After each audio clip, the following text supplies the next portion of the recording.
Guys, let me introduce Ashish. These are all the students and teachers and well-wishers of MJC. So we are happy to have you guys. Let me introduce Ashish is a very good personal friend of mine. We know each other since last 20 years or more. And then, we are lucky that he's a celebrity. And so let me introduce him. And you're all lucky to have a celebrity to talking to you today. He's the MD and CEO of Mumbai Stock Exchange, the largest stock exchange in terms of the number of companies and the fastest stock exchange in the world. It was he who was sort of made a huge transformation of BSE from quote unquote the second position to NSE that was there earlier. And the funny thing is, he was the part of the team which set up NSE in the first place and beat BSE to its core. And then he became the MD of BSE, and then he beat NSE now. And it's a fantastic story that is worth listening and hearing. In addition to that, when IPL came, he was the big boss of Mumbai Indians. So he was one of the earliest persons who were given shape to IPL for what it is today, and Mumbai Indians for what it is today. And then he was also the CIO of the Reliance Industries, one of the largest companies in the world. So he has had a fantastic career. And Ashish, as I told you, we have started the series about I Believe I Can Fly to act as a motivation to the youngsters who come from different parts of the country and who are now trying to aspire and make their dreams work. So we thought that listening to someone who has also worked really hard to make a dream come true from where you came and from where you are and the celebrity status that you got in the world today is something we I believe would be a real motivation to our children and us to our teachers and all of them. So Ashish, without taking too much of time, I leave the ground for you. And Ashish, tell us your story. Thanks, Ashish. Thank And you, Koshi. may I request everybody else to keep it on mute because there is somewhere I can hear a phone ringing. So just okay. Thanks. Thanks, Ashish. Yeah, thank you, Koshi. Thank you, Liz. Thank you, everyone, for calling me. It is wonderful talking to children. Actually, I talked to Mumbai children who were doing robotics, but they were kids of privilege. Their parents were paying a lot of money to do robotics. And when Koshi told me that I have to talk to you guys and that he's associated with the school, we go almost 30 years back. Me and Koshi are good friends for 30 years. And one of the things I have learned is all of us have our good and bad qualities, but friends are very precious. Whatever friends you have nearby, elsewhere, hold them tight for life. That is the only thing that you can select in your life. When you are born with relatives, right? You don't have a choice. But when you get friends, that's your choice. And you need to hold them tight. We will all have our ups, downs in our relationships, our way of doing things. Some of us may become rich, some of us may become poor, some of us may be successful, some of us may not be successful. But friends are a real treasure. You will not know today, but probably when you grow up and you become my age, you will realize how important the friends are. So thanks, Koshi. Thanks, Liz, for being friends all these years. And I'll tell you my story as Koshi wanted me to say. I am basically a person who didn't speak English till age 17. I studied in what they call Gujarati medium, vernacular medium. So if you are in Kerala, if you speak in Malayali medium, then and study there, that's what I was. And suddenly I was catapulted into English-speaking life in another city where I had no friends, no relatives. That was Bombay. I came to Bombay for studying engineering, and of course, in my own state, I had good admissions, but somehow I stayed back or Bombay, and that's how the life story sort of evolves. In a way, when I was young, even now, I had no dream. Uh, Basically, the dream never happened to me, nor I was very ambitious. I'm still not ambitious. In a way, both my parents, father and mother, worked for government of India, and we were told to live a good life, helpful life for people, but with no other ambitions because life had to go on. And when I grew up, I had a lot of relatives in my house always because we came from sort of a poor background, my father's family. And so everyone had to learn. We were the first family in the city. And so everyone, and my city was very, I mean, my house was somewhere in between the village, my village and the city. So a lot of relatives would come in while on their way to the city. Um and many of the kids of what they call joint family would be staying at my small little house, and everyone was studying somewhere, doing jobs, doing work somewhere, and so it was like always a full house, more than full house, probably 8, 10 people minimum for any at any point in time. And we grew up in that milieu, saying a lot of people coming, but just opposite my house, just we crossed the road, and we had a large slum of people who would get their livelihood out of the cows, the cow herds. And so I had friends there, and where we were staying. My The colony which I was staying in, we had friends which were basically what we call lower middle class, and so all of us never felt any deprivation. We did not have a lot of things. We couldn't ask our parents for things because it wouldn't come. But we were not feeling deprived because people around us were also similar. And in fact worse because we had friends from slums, and so we'd go to their house, they would come to our house, we'll eat at each other's houses and things like that. So the life was not very different for a slum kid or for us, or in some ways they had a better life because they did not have to go to schools, and we had to go to school. So that was what we thought, that going to school was a kind of a punishment. uh, but effectively, when you live any life, you will learn a lot from your surroundings. What the education does is it gives you what I call formal things. They teach you physics, science, mathematics, geography, sociology, all sorts of things like that. But they don't teach you how to live life, how to get your rights, how to get rights for others, how to fight. All those things you learn from your surroundings.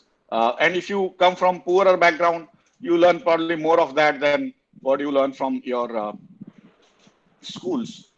And that is basically a balance to be maintained, because the formal learning has its own space, and the informal learning, or what I call school of hard knocks, where every day you get knocked by something or other. When I've seen my friends, although not my own house, my friends where the rains come, they literally the rain starts pouring into the house, and so you keep on working, putting those tarpaulins or those blue polyethylene bags on the rooftop and trying to ensure it doesn't come into the house and house doesn't get flooded and stuff like that. But that is what makes life all interesting. Everyone has to struggle. I mean, I have seen and I've worked with the richest people in the world. I've worked with the richest organizations in the world. I've also been in the stock market, which is known as a kind of a place where you make a lot of money, and people do make. But in some ways, from childhood, I was not that I was not designed for personal wealth or personal money, and I could run with a lot of hardships. What is called hardship? I don't think about hardships anyway. But I can, for example, I can sleep on the floor or without mattress or without anything, or many other things like having no special taste for any food, or no demands to life, or no not wanting clothes, good clothes, or when I still work with pretty much old things, all my life, and so Of course, now my family wants me to wear good things, so they give me. But I'm personally very happy not having anything pretty much. And that is not because I have developed it. It's just that that was the part of my upbringing, my way of living life since childhood, and I have not changed with time. And that is probably a good thing or bad thing. I don't know. But that is how it has remained. And the other part is not being very selfish because we have to share since childhood. Sometimes you wonder, sometimes you also look back when you become my age, you look back and say how much you have given, and you realize that you have given a lot. But then if you look back, you also realize that you have taken too much. You have to be grateful to whoever you believe in, the God, nature, anything, for just keeping you alive, right? Being alive is a gift of God. Being alive, being able to see, even if you're not able to see, just sort of smell this, if you are not able to smell, speak. Those are gifts of God, which nobody can give you. Even the billionaires, if you take away those things, if you take away life, then there is no billion, right? I mean, if you don't have a life, what is the point of a billion, right? Or 100 billion or whatever. And that's what for me, since childhood, I was very grateful just to be alive, to be kicking.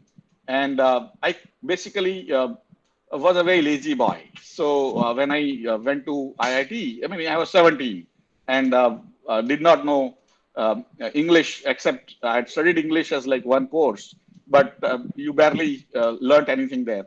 And so there was when a hostel I started staying, they asked me, what is your hobby? And I wrote sleeping. And that was the kind of boy I was, very laid back, very, in a way, unambitious, and just wanting to go by with the life. Nothing special I wanted to do, nothing special I wanted to become. But somewhere, if you basically continue, one thing I had was I never got frightened of the responsibilities that came on me because since childhood, responsibilities were given to me. I ended up taking, and that made me basically, in a way, a person who could handle responsibilities again and again. And so when I went to IIT, that is the time. Basically, they I realized that I had to work like 10 times harder because I had to study English and then I had to study engineering. And those were the best boys and girls of India in terms of education and in terms of their brilliance in education. And that doesn't mean that the boys and girls who are brilliant in education are brilliant in everything. But I ended up being like looking very foolish to myself, saying where I have reached. And so I couldn't sort of excel in either in English speaking or in engineering. My first few terms or quarters or semesters were really bad. But later on, slowly I got grasp and I started doing other things which other people were not doing, like organizing Mood Indigo, which was a youth festival. All the festivals or all the college activities in IIT Bombay, I was like one of the main organizers. In fact, the heads of those associations would or the general secretaries will seek me out saying, you be part of my team, then I will be able to do this. And so I was like feeling a little more valued than I thought I was. And so I was trying to search for meaning, value from others in my life. And that allowed me to basically explore personalities because with workers, I could speak in Hindi or Hindi, whatever I knew.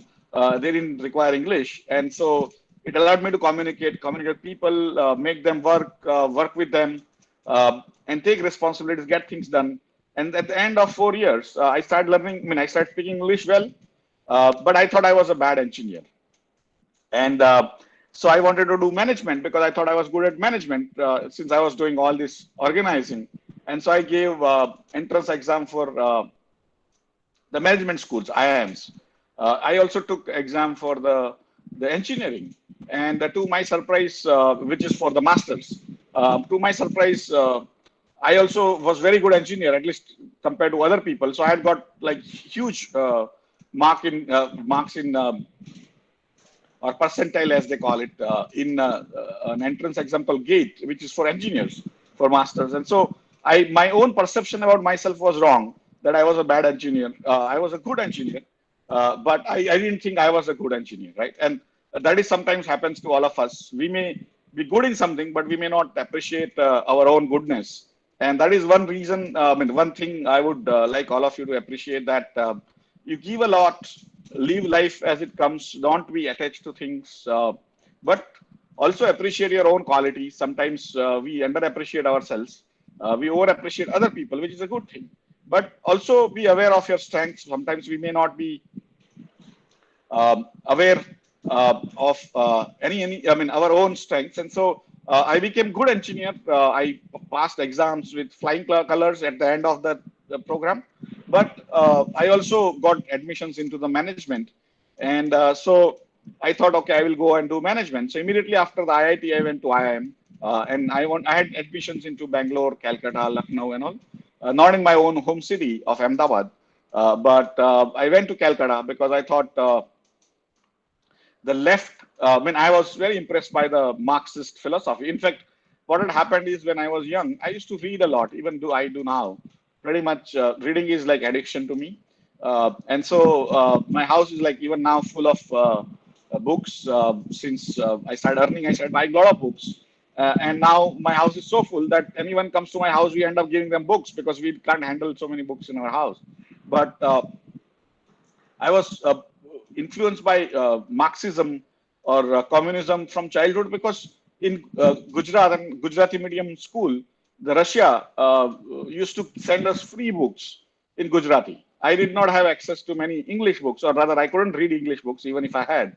So I would read Gujarati books, and some of them were given free by Russian consulate. And so I ended up reading a lot about Marx, Engels, Lenin, Dostoevsky, and all sorts of Russian authors, but largely about propaganda, about communism. And for me, it was a very interesting system because nobody would sleep hungry, and sort of everyone will get their needs. And coming from where I came, I think that was a very, very nice philosophy. And so those days, Kerala and West Bengal used to have communist governments. And I thought I will go and check this out myself.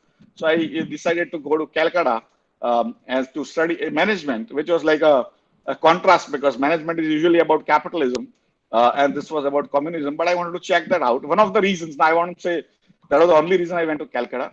But I went to Calcutta and I realized that although the system of communism looks good on paper, it had a lot of other things, because we could see a lot of destruction of West Bengal. There was no, even my city, Ahmedabad, which was reeling under tremendous pressure due to the textile mills going down.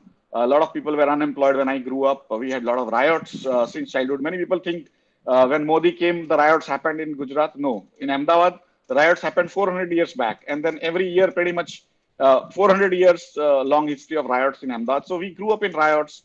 But that city still had a new feeling compared to Calcutta. Calcutta looked very rundown.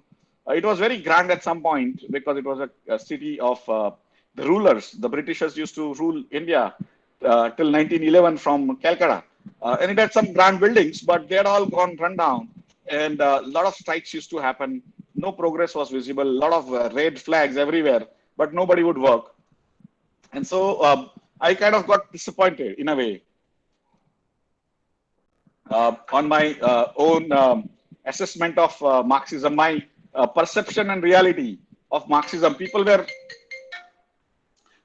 really poor compared to the western side of India, where I came from in the east, and they had really what I call they were living in their own dignity. They were all helpful, but they could have done materially much more. Like rest of the country, especially Western India in those days. And that's where I got a little, what I call, a different dissonance, as it is called in management jargon. Once I went there, I realized that what I was impressed by was not so good. And I learned management. Management studies are very, superficial in a way. They teach you a lot of things in a very short period. And that was something because I had now a prior knowledge of English. I could find it easy to go through that. And I became a much better student, at least in grades at IIMS. And then I got a job at a place called IDBI. Those days, IDBI was not a bank; it was a financial institution which used to finance projects, very large projects, on the long-term basis. And so I ended up being part of the project finance, where I could basically fund projects. Bank had a lot of money, and so I could. I was one of the officers who will go through all the bosses to get approvals, but finally I will have to sort of sign those agreements, go and check out the projects, whether they're working well or not, get money from them back because you give money, they have to come back as a banker, right? If they don't, you are dead. Your bank goes for a bankruptcy, right? So those are the things I learned in first 1 or 2 years. And I was, in a way, in 1991, computers were coming newly to India. And I was one of the rare persons who was not that great a student, not enthusiastic student, not a very sincere student to begin with. At least I should have worked much more in my studies, but I got what I call I got attracted by other things like managing sports festivals and youth festivals and all, and instead of studying. And so I always consider that if you've gone to study, you should study rather than trying to do all these things. All these things are important. Don't take me wrong, and you should have them because otherwise you will not have experience of actually real life. So you should have both, but don't make that as a part of your only thing, which I read, which in some ways, in retrospect, I should have kind of balance should have been 90-10 instead of 10-90 in favor of extracurricular. I ended up being too much of extracurricular, and I can always justify that I had those circumstances. I was not gelling well and all, but I think I should have been more sincere in studies at IIT and IIM both. In schools also, I was not that great sincere student, but I used to get tremendous results for whatever reason. So basically, I joined this IDBI. I was the only guy who knew computers. Not only, but one of the few guys who was young because we were taught the spreadsheets. Now you Excel and all. Those days there was something called Lotus 123, and my bank had just acquired computers, so I could do that, and that gave me a reputation that I was very good at IT. But IT is not about using software. I was using software, and it was being felt by my bosses and colleagues that I was good at IT. It was not true. It is like riding a scooter, right? And you might be you might be good at riding scooter, doesn't mean you know how to manufacture scooters. Scooter manufacturers are different, right? But when scooter comes first, many people think that you made your own scooter and you're running. Some people make their own scooters, but that is how it worked, right? So I became known as a guy who knew computers well, and I typed myself, I printed myself. So I didn't require the clerks and the peons and all. Of course, those clerks, stenographers, peons, they did not want me to touch those files also. They didn't want me to type also. They would come and threaten me that if you type, I will basically go to the union and get you sacked because you are taking my job. And so I had to actually sign their overtime papers also. The peon will take my signature for his overtime. Stenographer will take a signature for his overtime and stuff like that. And still I was typing for them. I was doing paperwork for them. I was filing for them. I was putting files. And I had nothing to do in Bombay. I mean, I had no relatives. I had, of course, friends from IIT and IIM both. But I had become a workaholic. Suddenly, from a not very sincere student, I had become a very sincere employee. And I would work like late nights, 2 o'clock, 3 o'clock sometimes. That became a part and parcel of my life. Today also, after almost 30 years in job or even work, I work pretty much 13, 14 hours minimum every day, even on weekends. If not for the work, for social causes and things like that. So I think that was a good work ethic I developed early on. Whatever happens, if you have that work ethic, and if you have a mind which is curious, it keeps on developing newer ideas, meeting newer people. It'll help you in the long run. Even if you do social work, if you go to anything, even a church or temple, and start working, just don't go and just stand there. start being useful to the society, whichever, I mean, if you go to NGO, please start being useful, and you will see the change in your life, which is very different quality caliber vis-a-vis what you do for a living. And also your living will, your own work will improve by these experiences. You will become more understanding of people's problems, how to solve them, and things like that. Ultimately, there are many, especially in India, most of us create problems. Solution creators are very few, right? And so if you're a solution creator, you will not ever go hungry. Somebody will give you food.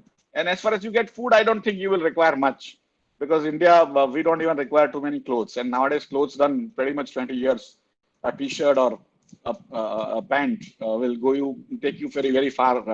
So effectively, you can still be just a social worker, and you can survive with dignity, provided you have that mind of working hard, doing things, applying your brains, analyzing those things, and then coming back. But coming back to my story of IDBI, I became known slightly in 1.5 years that this boy is sincere. He's able to run computers. And when there was a scandal in stock market called Harshit Mehta scandal in '92, that time government of India decided to tell IDBI to set up National Stock Exchange. So I was put in as a part of, not as a first part of the team, but somebody dropped out, so I was taken in. And so I was only engineer in that team of 5 people. And I was the only Gujarati in that team of 5 people. So in those days, stock markets in Bombay, in most parts of India, will run by Gujaratis. And so, like you have in Cochin, there is a Kutchi group, right? So those similar traders used to run the Bombay Stock Exchange. And so I had a unique distinction of being a Gujarati who could read their language, who could speak to them in their language, and also an engineer. And I was the youngest person in the entire 5 people team. My junior most colleague was 6 years senior to me. So I was like a kid, a 23, 24-year-old. And they would tell me to bring tea or coffee. I had to bring that. They basically, whatever they couldn't do, I had to do. So IT they couldn't do, so I had to do. Whatever they didn't want to do, so I had to do. Like signing of agreements, buying premises, doing interior decoration, getting materials, all those things I had to do, because they wanted to do important things. And they had this Iran boy who was there. So one of the things, I was like totally hopelessly in love with my work, with I am today also. So I had no issue or I didn't even think that was a bad thing, or they were trying to take advantage of me. But sometimes people do, and now I realize that at the same time I had a lot of time. I had no other girlfriends or other sort of distractions.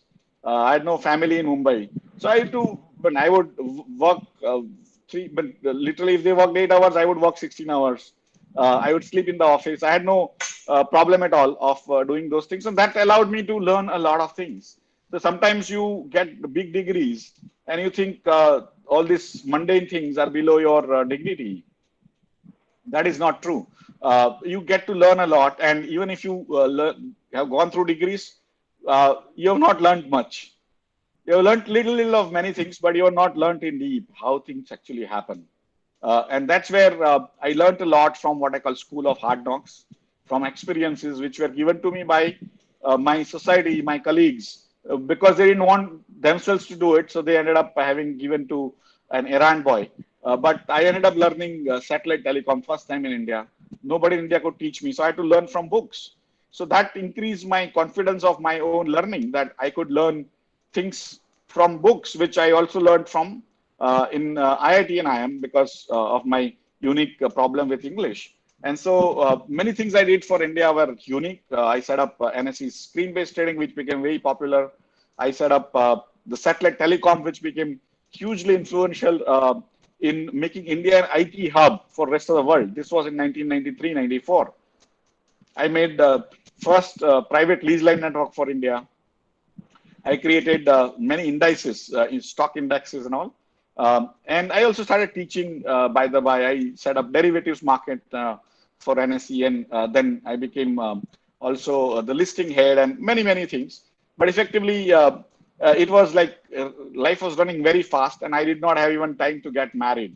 Once I had gone to a training in America at the government of US expense, and the they were asking each person at the start introduction, and they asked my introduction. I was like probably 26 or 27, and they said, "Are you married or do you have a girlfriend?" I said no, and they said, "Why not?" I said, "I love my job too much," and so it was like a whirlwind of an affair with my work, and that work became so successful that I started basically associating my work and my life as one.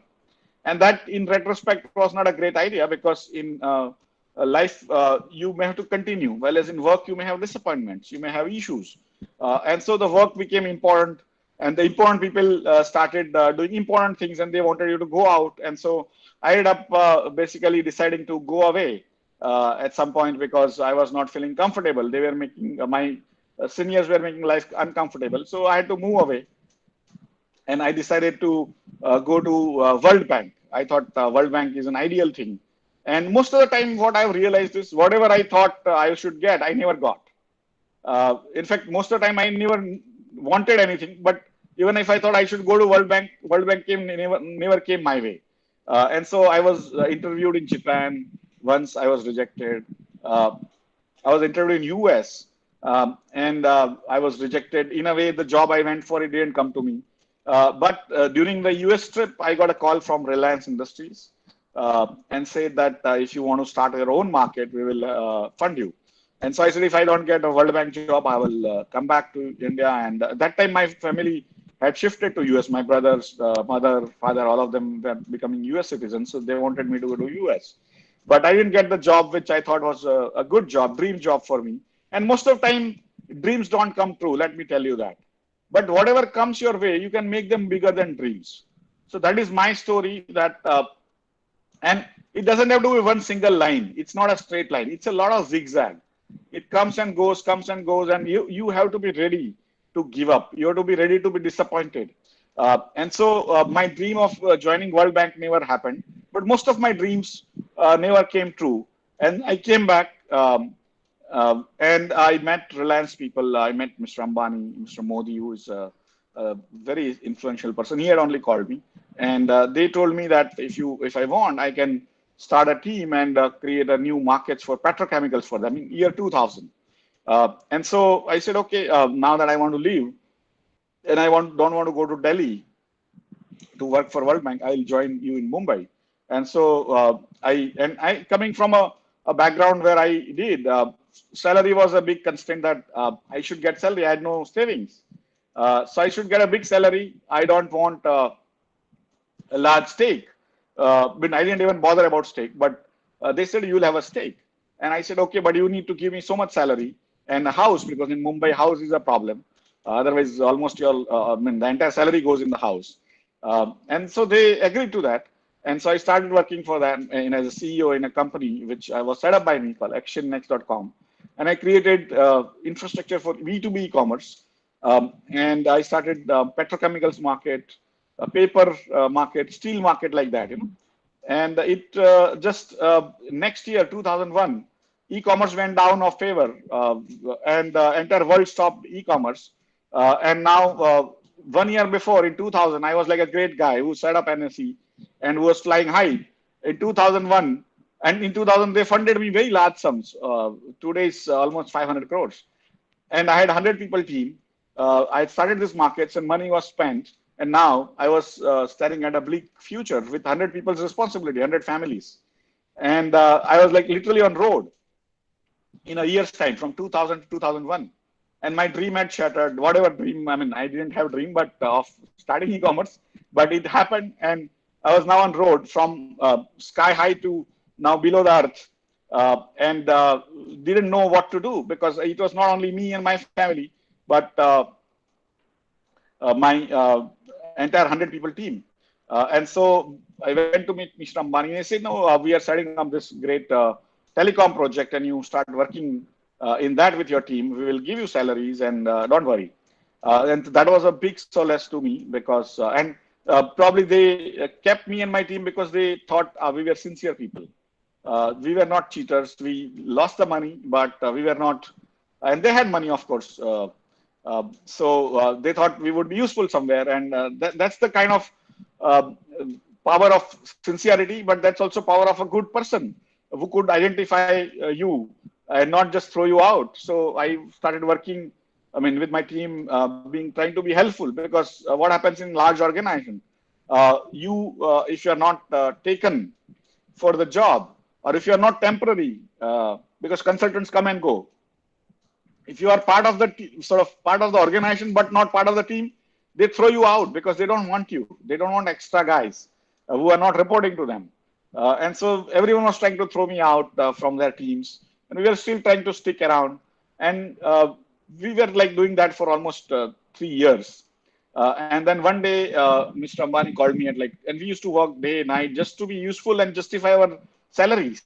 We were feeling very grateful for being given these jobs, which in a sense, I thought we didn't even deserve. Uh, and so one day, Mr. Ambani, who used to work very hard, he called me in the night at like 3 o'clock, saying, "Come to my office." I went to his office, and he said, "What does a chief information officer do?" So I said, basically, let me come back. I went to the internet. Those days, internet was new, but I was using internet from my college days.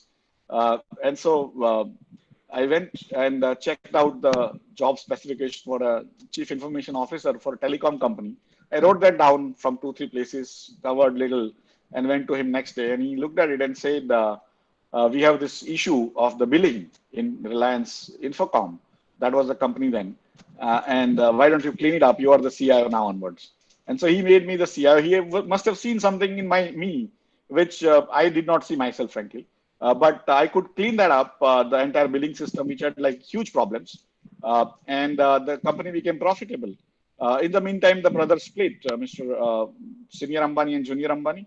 And so again, I was at the crossroad after cleaning up and becoming successful in the Reliance Infocom. My side of the group was going away, and I was kept in the Reliance Infocom because I was the key managerial person. And again, they hired a new person in my job, so I had to leave. They wanted me to do some other jobs which I didn't want to do. I said, okay, I will teach the students because I don't need money anyway for me or my family. We are happy having not too much money. So I left, and then Senior Ambani, Mr. Ambani called and said, if you're left, you can come and sit with me, and we'll give you a job. And I said, no, sir, don't have a PT on me. If you have a good job, then I'll come. Otherwise, I will teach students, and I'll leave, not to worry. And he said, no, I will give you a good job. Come. And so when I went to meet him, he made me the CIO of the Reliance Group, which was a petrochemicals and refinery group, right?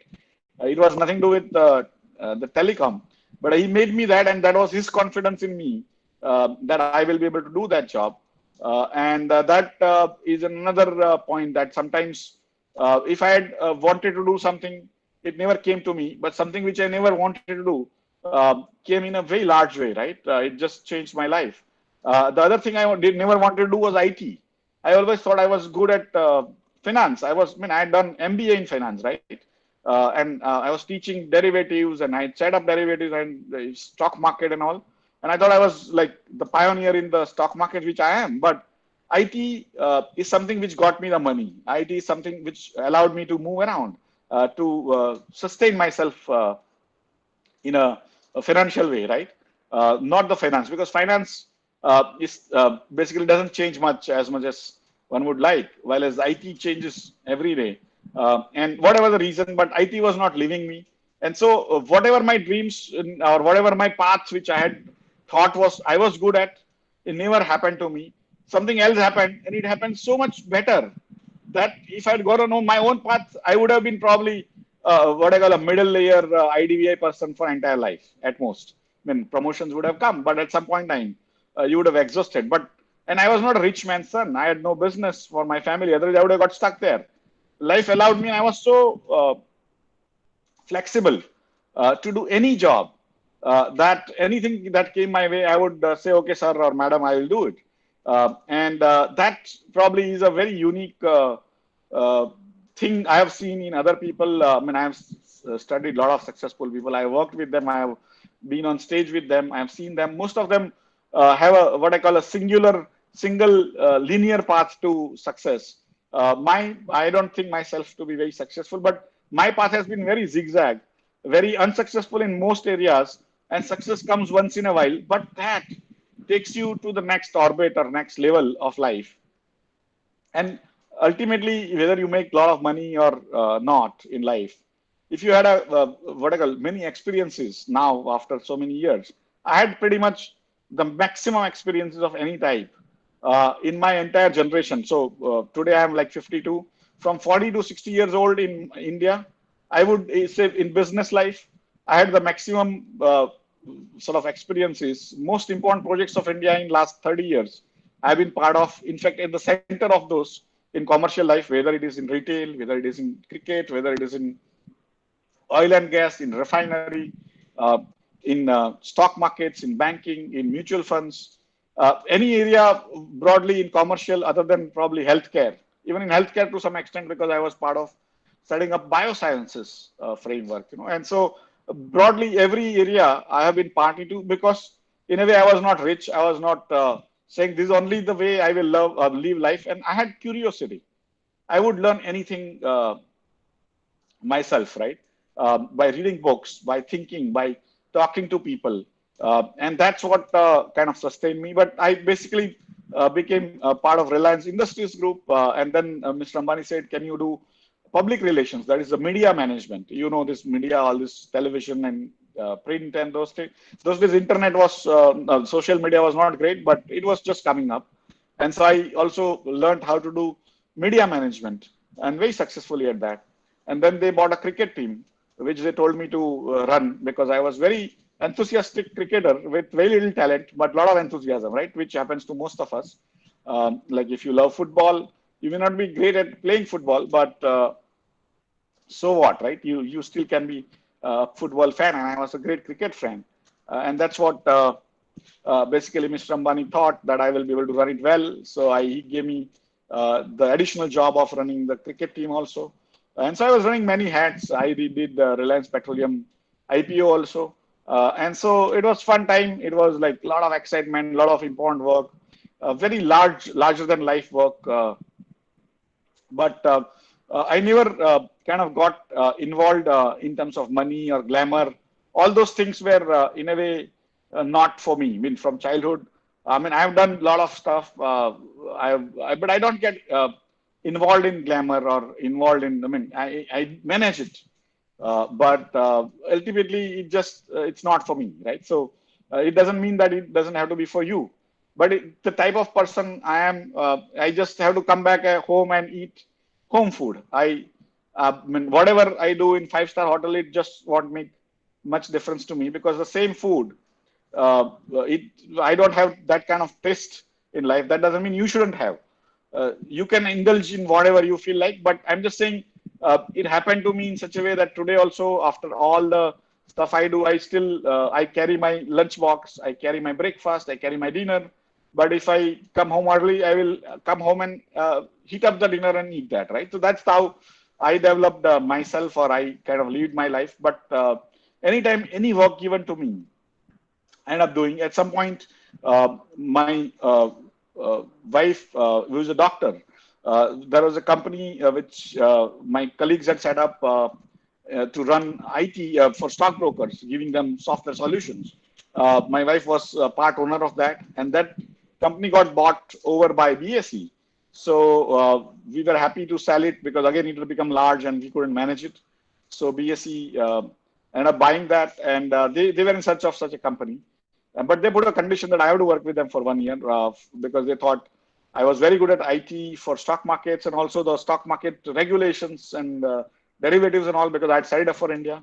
So I said, okay, I mean, it was a retirement funds for my family. So I went there. It was not very large money at that stage in life, but it was worrying about other people in the company and all. We said, okay, I will work with you for a year.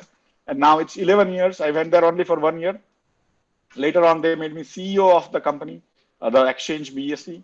And then, of course, we had to change BSE, which we did. But effectively, whatever comes my way, I ended up doing with all my might. I mean, I never had a work-life balance. I worked pretty much entire waking hours. Even at home, I would only think of work only, and or social work, but not for family. Fortunately, my family is very supportive. My son, of course, used to feel that I mean, I am never available to him in some ways, but those are the probably mistakes I made in some ways in last in entire 20, 30 years of my work, that I didn't worry too much about family.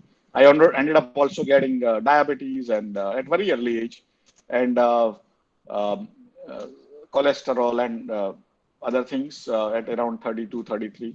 And so I've been living with that for very long because, again, because my wife is a doctor, I could control, or she could control my sort of routine for a particular period of time. So when you are young, you have a body which works very nicely, and we tend to abuse it a lot. And so when you are young, since all of you are young, please take care of your body. Learn a little bit of breathing, what we call pranayam. Learn a little bit of exercise. Do something. I used to be a great, well, not great cricketer, but great enthusiastic. I used to play like 40 matches a year. I thought that was exercise. It was not. The rest of the 365 days, I was pretty much lazy. And so my diabetes at early age due to stress and other things. Also, you need to worry about. Many of you might be prone to diabetes, like my both my parents have diabetics, so I got it. But those are things you need to learn from. Be healthy to the extent you can. I mean, life is going to be very, very varied going forward. If I have changed jobs many times, or the same job but worked in many areas, it might be that in your life you'll have to work even in larger number of areas because life is changing so fast. And don't stick to anything. Don't stick to any plan. Change your plans as the life comes. Have vision where the life is going, where the trends are, and try not the trends of fashion and all, but the trends of technology, because that is the only thing that changes life, right? So you need to try to use technology as much as you can. I have done that pretty much in all parts of life I have lived, and hopefully you will make a good life. A satisfied life is more important than being rich. When your dreams come true, you don't know what to do with those dreams. It might be even a bad thing to happen, but take life as it comes. Be satisfied with your life, but still explore newer and newer things. Be a little detached uh, as much as you can from money, from family, from yourself, so that you can handle the pain, the pain of life. The life gives you tremendous pain.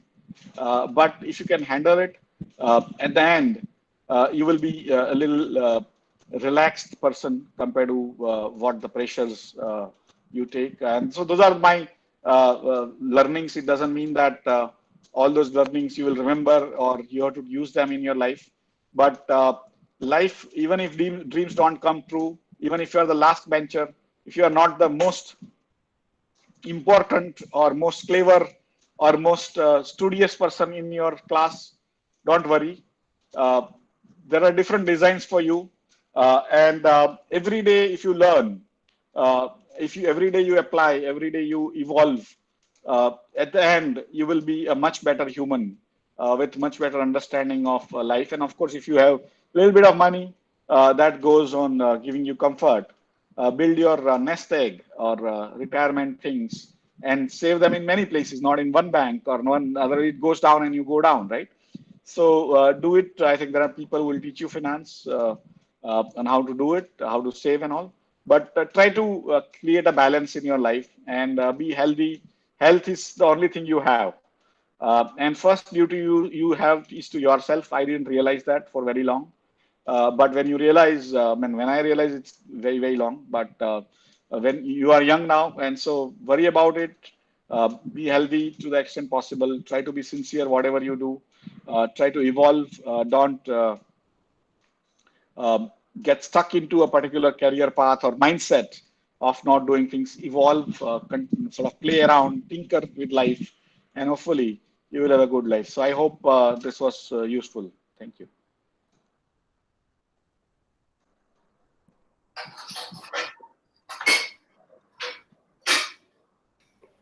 Thank you, Ashish. It was a wonderful story. So I hope you have a little more time because some of our colleagues and friends may have some questions to ask. Sure, sure. To so I hope you'll have some more minutes to sort of Yes, please. spend with us. Yes, please.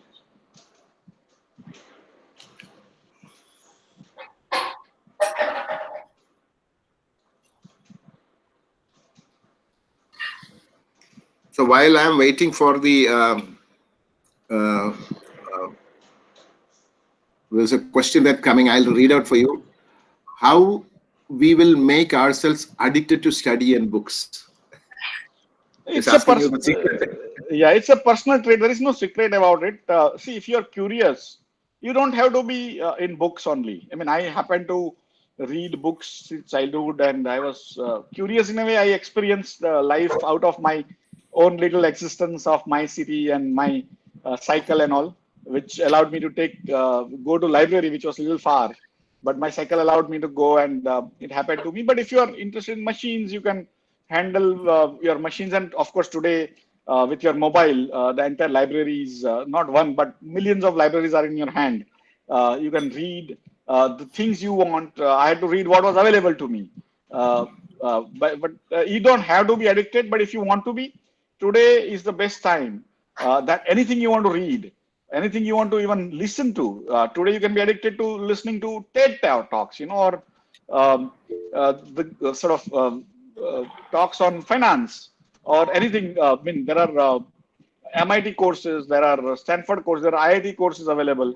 So today, the amount of learning that you can do is literally infinite. Any subject you want to, but try to go as much deep, try to understand the larger pictures, and of course, read the book end to end if you can, or try to read the summary from somebody. But it'll give you, I mean, what do books do, right? They take you away from your current into a realm of something else, right? And that is what fascinates me. Even and I read normally non-fiction books. I don't read fictions like novels and all, but I have read many fictions. It's not that I have not read fictions. I have read many fictions, but usually I would read up non-fiction like finance books or history, the learning, and then I would analyze myself that what this guy wrote, is it what exactly happened? It might not have, or somebody else's viewpoint may be different. And so you apply your mind also in addition to, but that doesn't mean you have to read only.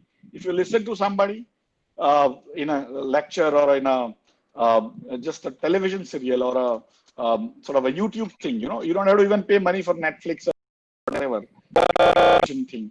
And you can still be okay if as far as you're trying to learn out of that, right? But if you keep on watching those Saas Bahu serials, which are, I mean, it's a good thing to learn how people have to behave when they are in a confined space for entire life.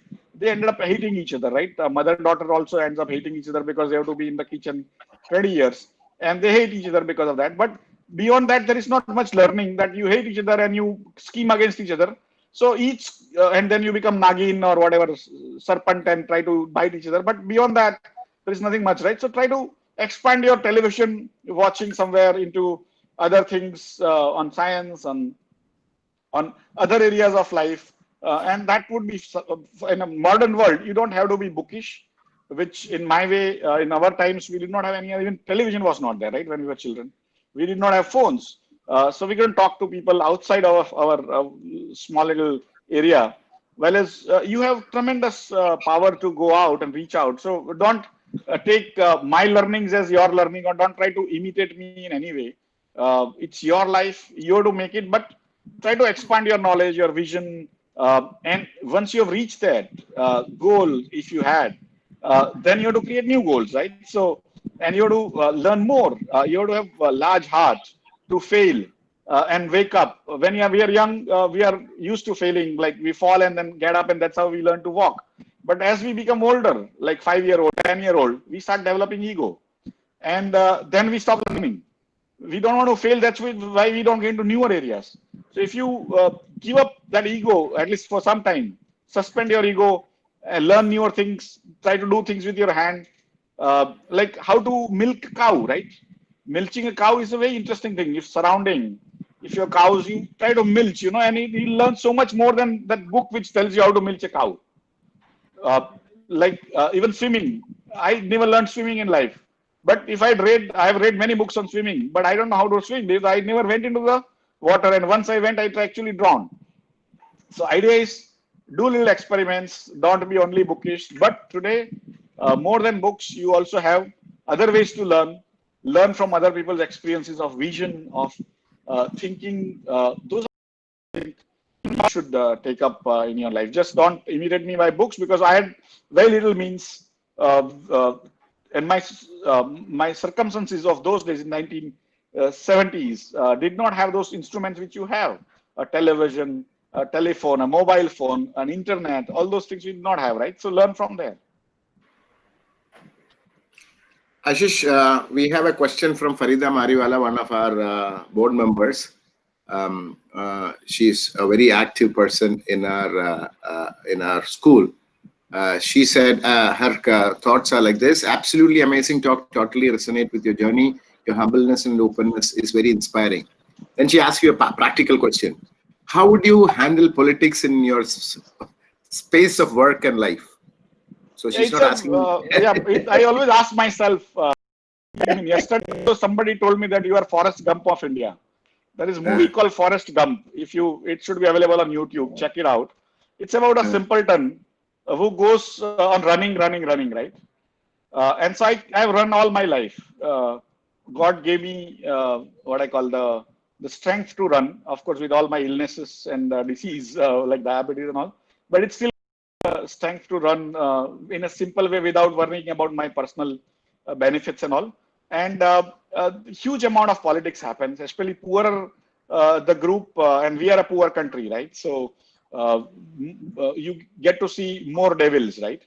And so I have seen many devils, but I have had a large heart saying, okay, after this success, who takes it is not my job. I will, even if it doesn't come to me, it's fine. And so I have been little detached. I have, in fact, become more detached now that if I don't get for any credit for anything, or if I don't get money for what achievements I make, it's okay. And once people realize that you have enthusiasm, you are involved, you work for the cause, but you are not personally sort of trying to benefit, slowly even the biggest politicians on all sides will try to not trouble you too much. Of course, they trouble you because you might come in their way and they're achieving their interests. But still they realize that this is a fool. He's not a fool who is trying to take away my rights or my what I want. He's not trying to take away. He's a fool who is just trying to sort of make things better. And when it becomes better, I will just grab it. And that's how they wait sometimes for the success to happen, and then they grab from you, which is okay with me, right? So in some ways, because I was not hugely self-driven, it doesn't mean that you don't have to be.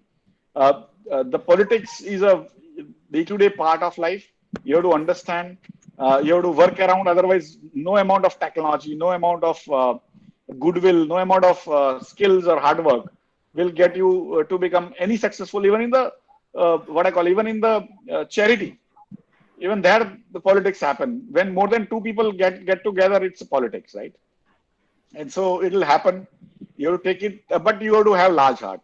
You have to learn to give up a little, but keep on course, saying this is the larger motive. If we reach there, it's fine.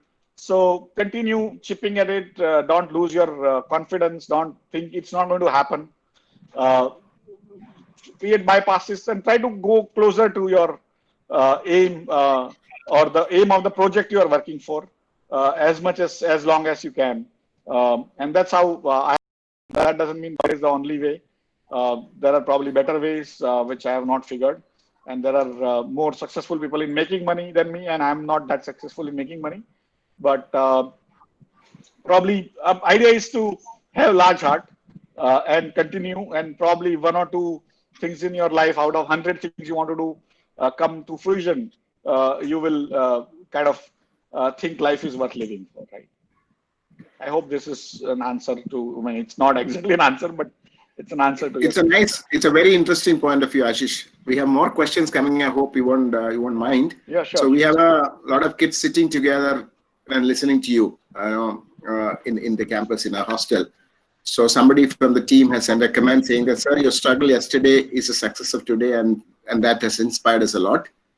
And then a question has come from another listener. He's actually one of my colleagues. Says, as a teacher, what are the 3 most important life lessons that you would like to tell to the students?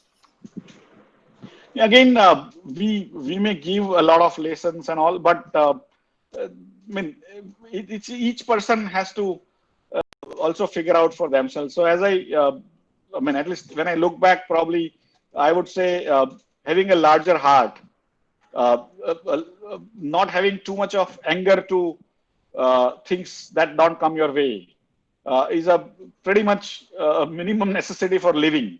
If you go up higher and higher, you realize the frustration increases, and so your anger, you have to learn to dissipate in some other areas in more creative ways, or in just walking or running. So you basically have to learn to have that large heart. The second part, I think, is curiosity. A curiosity is something which will keep you alive. Even the same thing you do again, like 100 years, like you live 100 years, and the same thing, like drinking cup of tea. If your curiosity on 101st year, on the first day, you will realize that your cup has something to teach you, right? Something interesting which you never sort of observed for entire 100 years. So curiosity for me is what I have seen in many people. So one is the large heart, the other is the curiosity part, and third thing is to basically learn every day and apply that. If you try to sort of learn something new every day, like you are a gold medalist when you come out of your college or a school, and you don't learn every day or don't add value after that for next 20 years. And the last person in your class who was learning every day after the class, he was the last person to pass out the lowest marks, but when he kept on learning every day, after 20 years, he'll be much better than you as a person, as a human, but also probably materially, because life is ever changing, and no amount of learning in one sort of when learning stops, you are dead. And that's what for me, those things I would say has taught me, not by any school or by college or anything. It's just my observations of life. They can be completely wrong, but without that, you can't actually do anything large. If you don't have large heart, ability to give up, fail, come back, give up, I mean, sort of let go. If you don't have that, then life becomes very bitter. And I've seen billionaires becoming bitter and sort of losing all they have, So please don't be bitter. Even if you are the poorest person in your class or in your society or in your family, that's part of your providence, But try to improve it, try to get up and run, never lose hope, but also have ability to forgive others, forgive God also for not giving you that much, and still continue to run.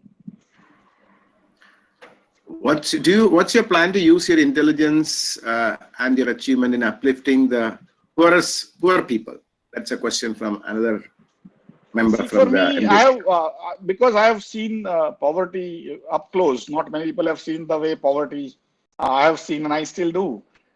For me, it's not an easy part, because the poverty is structural, and the society.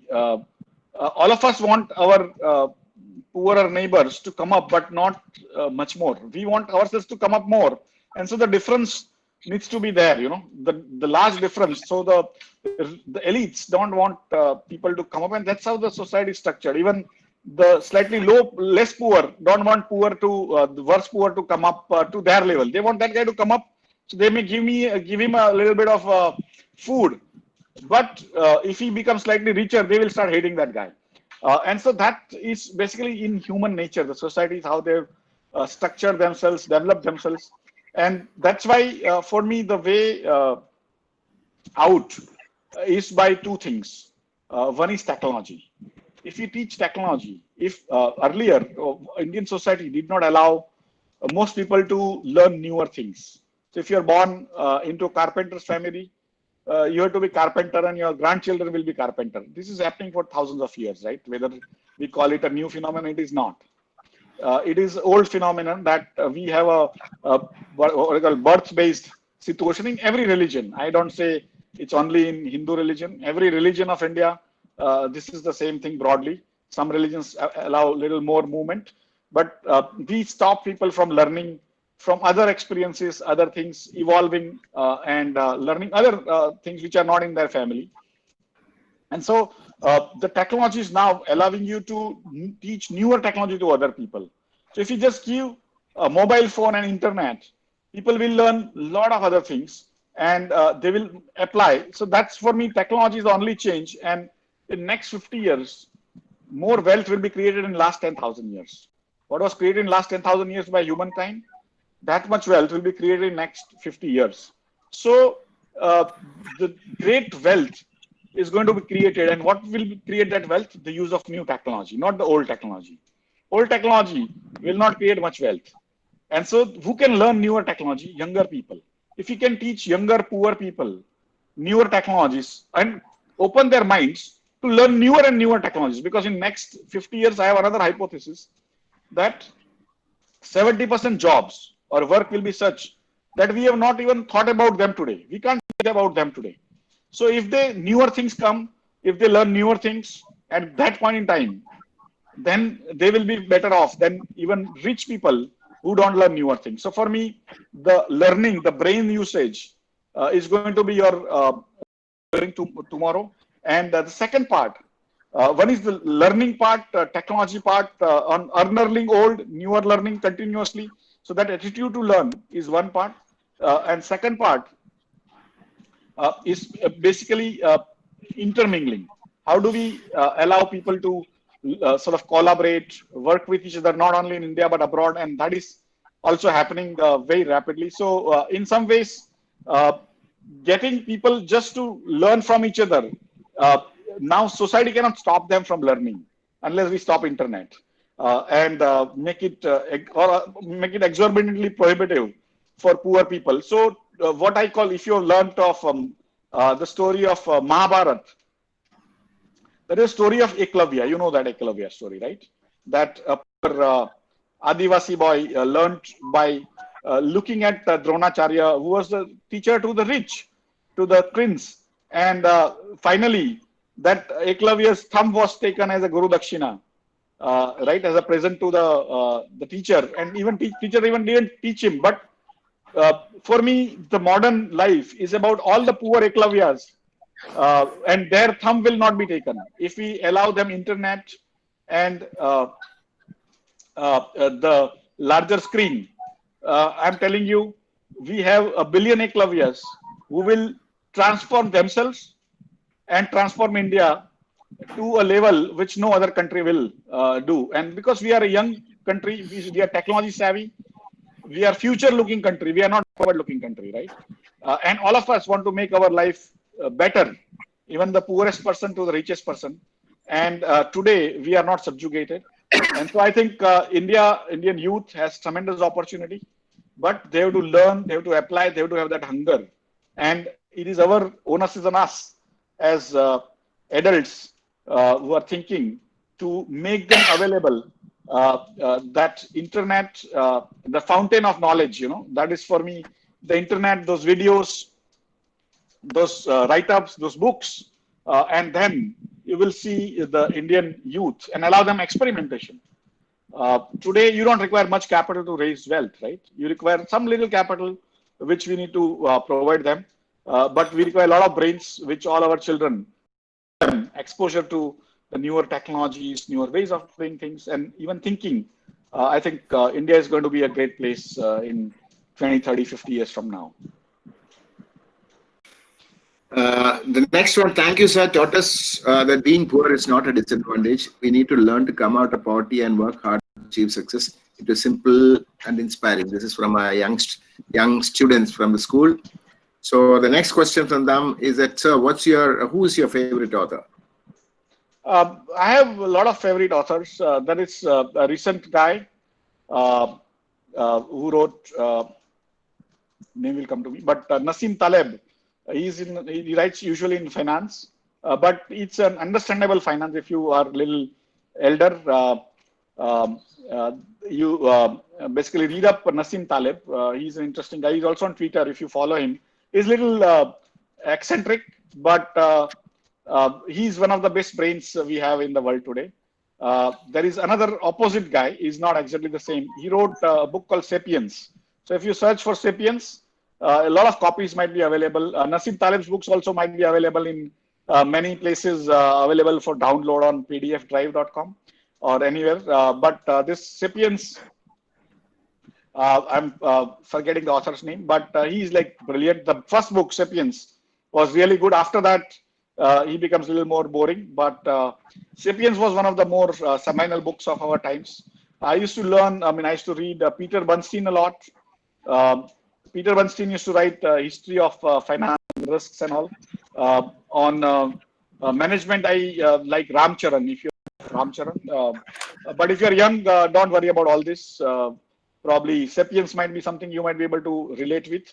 But if you can understand that even partially, the hypothesis of *Sapiens*, I think you will be wonderfully equipped for understanding the world around you, because we make a lot of confusing things about the world around us. That guy in that book, *Sapiens*, his name is Harari.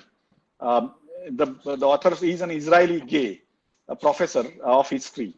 Okay, and so why I said he's an Israeli, he's gay, he's a professor, is not to sort of reduce his importance, to increase his importance. That he's not unlike most people, but he's brilliant. He's unbelievable. Read that book if you get time, and read again and again when you get time. Even after 10 years, you will find something new. There is a guy called Sunil Khilnani. He's, I think, teaching somewhere in US. But if you read Sunil Khilnani's books, you will understand how India is moving. And there is, but there are, when I read the books without discrimination. So I generally don't have too many favorites, but I read too many books. And from religious books to, and not only my religion, but any religion, to science, to maths, to finance, to IT. So it's a cricket. And so, in some ways, I wouldn't be able to tell you much, but these are some of the more what I call followed books by me. Whenever their books come, I will be the first to, I mean, among the first people to read those books, because I think those guys have some unbelievable knowledge, or more than knowledge, wisdom. You can have information, you can have knowledge, and you can have wisdom. This is like, wisdom is like the ultimate part of the knowledge, or sort of essence of life. And that's what sometimes comes out from completely unusual places. So these guys are like unbelievable, and probably I'll figure out some more. But when I was young, when I was reading English first time, I started reading books of Woodhouse and those kind of things, Sidney Sheldon and Frederick Forsyth and those kind of things also. And I learned a lot from them also. So it's not necessary. Of course, I've read a lot of science fiction. And so you may want to read up Asimov, Isaac Asimov and things like that, which still look very fresh even now. And many of these books are pretty much now downloadable, zero cost, right? If you search nicely. But you have to develop that interest, right? So whichever interests you more. But even if it doesn't interest you, try reading Nassim Taleb on risk, because life is about risk, okay? And try to read *Sapiens*, at least *Sapiens*, not other books of Harari. His name is Yuval Harari, YUVAL, Yuval, HARARI. Ashish, sir, you said you have faced a lot of problems in your life. What things get you motivated yourself in these tough conditions? Yeah, in a way, I never thought they were tough conditions, frankly. Where I come from, this were like cakewalk in a way, So in some ways, childhood was so tough, not in terms of money, but in terms of surroundings, in terms of things that the modern commercial life was like not that very tough. So in some ways, I was what I call I was uh, trained in childhood due to completely different circumstances, and that allowed me to continue. And if you don't have the way I look at it, if you don't have very personal needs yourself, and if your family is also like that, you suddenly become too much free from sort of the pressure. And the way I looked at it is, even in IIT or IIM, I was never a part of any race. I was not trying to win anything. I was not trying to prove myself, or and that attitude or that mind frame. It was more spiritual, more, but it doesn't have to be for everyone. I just said it happened to me. But if you are not trying to prove every day to yourself, every moment, saying you are trying to win something in all parts of life, in being the great husband or being the great son, or I never tried to be great anything, or I'm not trying to prove anything, not great even otherwise. I'm not in the race of anything, right? I was always a spectator in a way, an involved spectator, a very hardworking spectator. But I have nothing to take out of this. Not wanting even the credit, and I don't want glory, right? I don't want money. I don't want anything. So that is what kept me going. You don't have to do that. I'm not saying other people attitude is sort of less productive, but my sometimes people tell me that my attitude is less productive because I don't want anything. So, but that allows me patience. That allows me to work on something which may take 10 years or 20 years to work out. In fact, in my current job, there is one project which I started in 2009 and is now becoming successful after 11 years. Now, in a normal circumstances, people give up in 1 year, 2 year, or probably 1 month or one day. But who will wait for 11 years in modern times, right? But for me, I'll continue to work at it every day with the same enthusiasm as the one project which is becoming more successful. And that is how I am. I mean, it's like a mother, a mother has tremendous patience for her children. Some children may be very smart and move faster. Some children may be weak and maybe smart, but are physically weak, and she has to nurture them. And some children are really dumb, and still she has the same love and affection for those children. So for me, I mean, in some ways, and she doesn't want anything out of those children, right? If the children are finally going to go away most of the time, don't even worry about the mother. And so for me, the mother is somebody you have to have tremendous learning from, that how she operates, how she works, and it's like a total social work, right? She doesn't want anything for herself, and she protects and all sorts of things, right? So those are the things I think one need to learn from, and I have, in a way, been more like that than anything else, So I wouldn't say I've been successful in learning, but I've just kept on going. If you lose heart and stop, that is where you lose. If you keep on going, if you fall and wake up and again go, then you are not a loser. That's how I see, right? And I have kept on going. Probably I'll continue to go for till the time I'm alive, So that's how I say. Ashish, how is your time? Like, there are kids that are all asking a lot of questions. If we can understand you've been kind enough to give us more than an hour. If you think you can answer one or two more questions, we'll be happy. Yes. Otherwise, I can understand. No, I think 10:30 we can go because I have to do some. We have this Ganpati going on, so I'm a little late for my puja. But 10:30 we can close. Yeah. Done. We'll have same thing with me too. So it says how to handle and prioritize in work. Sometimes you would get stuck between two important schedules at the same time. Ashish, I think you will be able to, share your thoughts on this because this is something that you face every day. No, these are difficult difficult questions. There is no right answer and right formula, right? So, like, I used to work at age 31. I had my son born then, my son is now 19. So I was like 33. And I used to work through the night in that Reliance Infocom project. And I'll come back home at like 6 o'clock in the morning. And my wife will say, and she kept on calling me, but I wouldn't take the phone because I was busy. And then my workplace was like 1 hour drive in the morning. at 6 o'clock. I would come back home to have a bath and then go back to office again. And then my wife will be standing with my child at the door saying that he has tremendous asthma. We need to take him to hospital. And you have not been even taking your call. And that would be literally a routine for many days in a week for literally a year.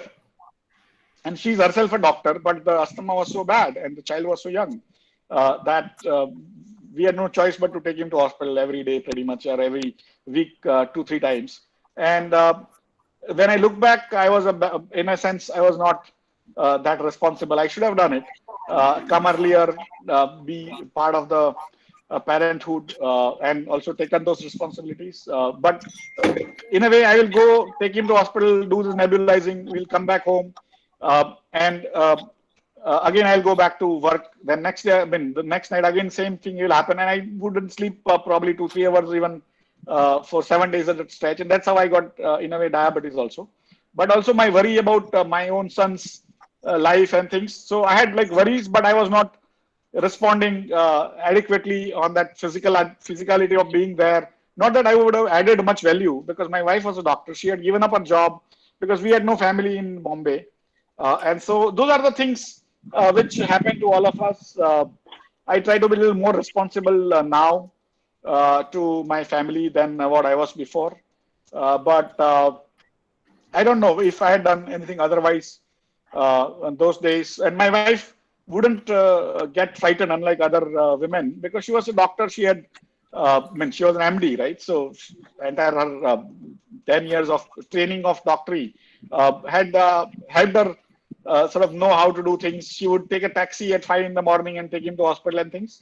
But I mean, in a sense, I didn't manage it well, and I have not managed many of my such relationships well. But my relationship is more with my work, and in a way, my family has kind of managed my idiosyncrasies. That doesn't mean every family has to suffer that way. So it's a bit of a what I call non-answer, I would say, and my own inability to manage that. That's what I have exposed you to. But it's a daily problem with me. I'm not a very responsible family person in some ways, although I try to set up good example of waking up at time and sort of eating healthy food, trying to do some exercise now after having all these illnesses, but or walk a little. But I still think I should be doing more, yeah, for the family part. I did not have a good work-life balance, but probably I was irresponsible then. How to cope up with it when things become too overwhelming to handle? This also, you have experienced it many times, Ashish. I'm sure you It have does. some. I mean, every day you feel that situation, and everyone does, because ambitions are many, the projects are many, the demands are many on all sides, right? So, idea is not to try to prioritize, and one of the reasons why probably I did these things is also, in a way, I did not prioritize well. I prioritize my work more than anything else, and so even in the work, you have so many other things happening and many things not happening. Most of the things don't happen in the time and money and the way you want. Even if they happen very half ways. And so that's basically you have to continue to go on. Don't give up. The day you give up, you are a loser. I mean, that project is over, right? If you continue to chip at it, you have to try to figure out new ways of doing things, new ways to achieve. If not that, something else similar, some sort of newer idea which will achieve something similar. You don't have to exactly do that same thing. Good thing about life, unlike a exam paper. In an exam paper, you have to get the same answer. In life, you don't have to get the same answer. In life, you can have similar answer using some method. It will work. So don't give up. I think that is, and I mean, all of us at all our level are overwhelmed, right? That's how the life. I'd say that life makes us run. If you can run 500 meters, life will make you run 500 meters. If you can run 5,000 kilometers, life will make you 5,000 kilometers run. Everyone has to run. There is no choice, right? And it's the day you stop running, you are dead. You are as much dead as any non-living thing. So you have to keep on running. and within that running, whatever you can help others in society and do good as you think is good, because sometimes you don't know what is good and bad for the society as a whole. Sometimes what you think was good turns out to be bad, right? And it may not, like Marxism, it may not, I mean, we thought it was good, but it turns out to be really bad, that it became what I call Orwellian jungle, right? And so, and that capitalism is very good, that also we know it's not that great. And so somewhere you have to maintain that balance and continue to run the way you think is good. You continue to sort of run, but provide the benefits of doubt to other philosophies, other ways of life also. It's not that only your life is the correct life or correct way. Other people's life way also may be correct. And so be a little more accommodative and keep on chipping in it. Ashish, this is the last question. It's a big picture question from one of my colleagues in MJC. He's saying that, except in few cities like Mumbai and Delhi, many parts of India are still poor, like infrastructure, enrollment to higher education, so on and so forth. So his question is, what do you think it is so? And what is your thoughts about how these things can change? Yeah, for me, when I was young, it was even worse. So India has come a long way, and we can continue to complain about this being not there, that being not there. That's why I can't do it.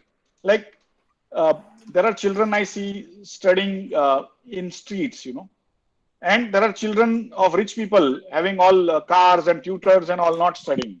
So it is not important to have. I mean, of course, if you have good infrastructure, we must, because that's a good condition to have. But if you don't have, still children can learn. Today, we have the best infrastructure in the world in the mobile and internet. Better than America, better than Japan, right? That much I can assure you. I move around the world, right? And at the lowest cost, so poorest persons can afford. And if you can't afford even a telephone, go to the railway station and do the Wi-Fi on the railway station and work. And I have read an article about a coolie, a porter, reading stuff on, I think, Kerala only, and then becoming an IAS officer. And so, effectively, for me, the modern infrastructure is about the internet and all, which gives you knowledge, right? Knowledge is more important than all this. That doesn't mean we shouldn't have all of that, right? So we keep on blaming ourselves. We want to say North India is bad, or East India is bad, or this is bad, or that's why we are not able to come up. Otherwise, we would be also Bill Gates. Now you can be Bill Gates without even roads. You have the larger road of internet available with you. So don't feel inadequate. Don't have that inferiority complex that we have this. That's why we are not successful. Boss, you will be successful. The entire society, all of us, older people will try to say that because you are not into higher education, that's why you are a fool, or you are not able to come up. No, don't worry about higher education. It's a bogus thing which started 200 years back, 500 years back. Today, you don't have to have degree to learn. Today, you don't have to have anything to become Bill Gates. If you have brains, you have ability to learn from the internet. Identify the right teachers, because if you go to wrong teachers, again, you will actually start making bombs. Don't go that direction. Go identify right teachers, learn from them constructive things, and you can make tremendous things with your life compared to what we could. Because today, life has become non-linear. So don't ever be inferior. Today, India is much better in modern situation than the rest of the world. And be proud, use it, what you have, rather than worrying about what you don't have, right? So glass is, for me, largely full and very little empty. But today, most of us are trained, all of us old people in India are trained to, and we are teaching younger guys to see a glass is always empty. Glass is not empty, boss. You have a great life in future ahead of you. Don't believe in our propaganda that we are poor and you will remain poor. No, you will not remain poor, right? Make something good out of yourself by learning. If you are not good teachers, you search out teachers from across the world and learn from them. Thank you, Ashish. It was a fantastic speech. And the last, in fact, I especially was wanting to hear what you're going to say for the last question, because very often many of us end up blaming what is not around us and what is problem with India and what is not this. And when you, and like we said, the pasture across is always green. But I certainly do believe that what we have to do is to make the best of what is available there, and that will help you to make the next quantum jump. And I completely agree with Ashish when he said that in many areas India has done fantastically well. I want to just conclude by sharing one story, which is something that happened very recently. Because as I grew up, I heard that Japan was the ultimate in everything. So I thought they were the only one who could do everything right. Okay, recently, I was attending a conference somewhere in South Africa, and I was giving a speech. And apparently, there's somebody from the Japanese ministry had listened to that and gave a reference about some. I mean, I was sharing some of the experiences that we have had in India, and so surprising that he shared that point of view with his boss in Japan, who called up my colleague in Japan, and it was so amazingly funny. And that guy called me up and said, "Can you meet the head of MITI here in Delhi?" I said, "Okay, fine, interesting." So I was quite surprised, and he called. I sent him a message. Okay, I'm happy to catch up.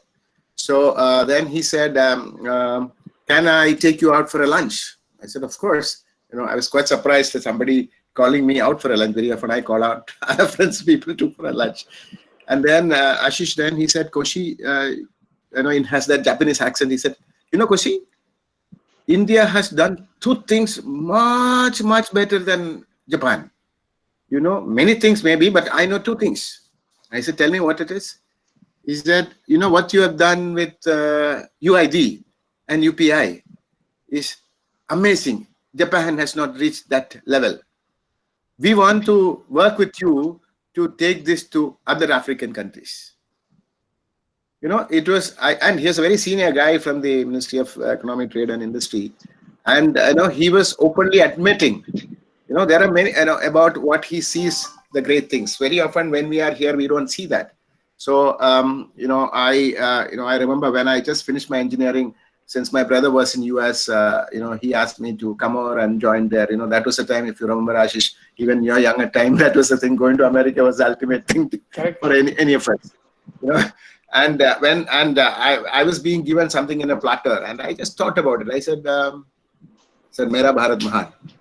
Okay, so that was very interesting thing. So thank you, Ashish, to say this all over again to all to our friends, because these are some questions that come in their mind. I know it's time for you to run.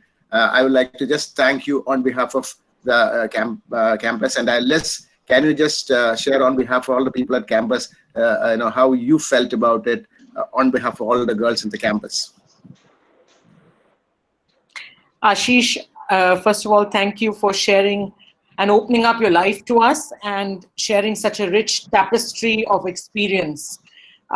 You're a person you have gone through the best of institutions. I think all successful companies in various levels, from, as you said, you had to make tea for some people, and you've gone on to great heights as well. It's been a tremendous inspiration, I think, for all our students here to hear and share your experiences. I mean, these are stories which are very, very rare. And I think you've had a very, very rare kind of a life if you put it together. I mean, the kind of experience that you've had. So we're really, really grateful for the lessons that we've learned from you today in terms of being, having gratitude for just gratitude for life and the fact that we're breathing, and to dream. But you said, take whatever comes your way and make it bigger than your dreams. That's what you said. So it's not enough to just dream, but to take what you get in life also. That's so a lot of important lessons. Technology, again, you've expressed again and again how technology is important to read. And for all these things that you've shared with us, we're grateful and thank you very much. Thank you. Thank you, Ashish. Thank you, guys. Have a nice weekend. All the best. Have a great day.